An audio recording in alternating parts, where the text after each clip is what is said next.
সবাই তো জানে রাব্বি ভাই টিকটকে হয়ে গেছে। আমার মনটা প্রচুর খারাপ, রাব্বি ভাই টিকটকে ডিপেন্ড হওয়ার কারণে। কিছু সমস্ত নাই কি ভাই?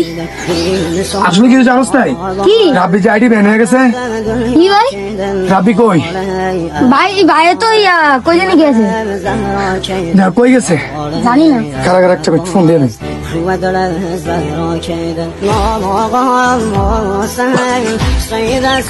রাব্বি তুই কই?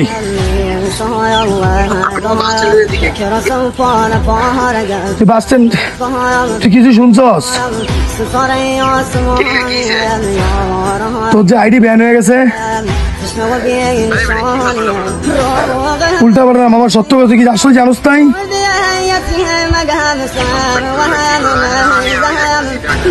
তাড়াতাড়ি তাড়াতাড়ি বাসা দিকে।